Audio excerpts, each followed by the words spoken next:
aider les Africains à produire plus sur différents sols et de façon durable afin de nourrir les 2 milliards de personnes que comptera le continent en 2050.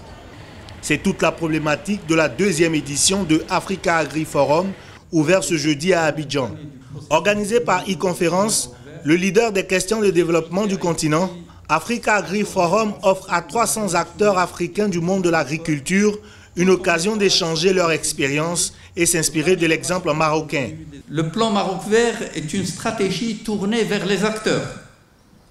Elle les implique dans la dynamique du changement voulu et partagé.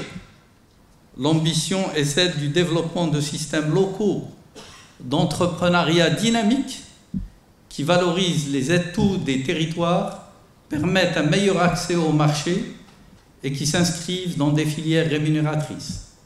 Cela contribue, à notre sens, à éliminer la pauvreté à la racine et permet de maintenir l'équilibre urbain-rural du pays et d'éviter de ce fait les impasses de transition.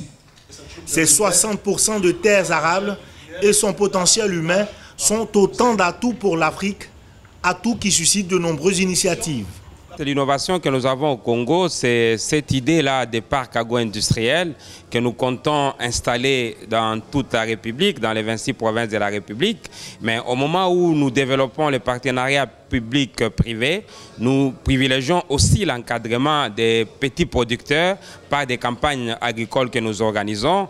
Et entre les agriculteurs, les petits agriculteurs et les grands fermiers qui seront dans le cadre des parcs agro-industriels, nous avons les moyens. Et les moyens vont bénéficier donc des crédits agricoles pour permettre d'augmenter leur superficie. Nous sommes aujourd'hui dans une contrainte majeure qui nous pousse à développer ce secteur ô combien porteur qu'est l'agriculture, qui crée autour de lui d'autres facteurs économiques comme l'industrialisation, comme les services. Donc vous comprenez que le Gabon vert est au centre d'un développement très grand. La coopération Sud-Sud reste une alternative pour mettre en marche la dynamique agricole pour une Afrique verte. Il est important qu'on puisse renforcer la coopération bilatérale Sud-Sud.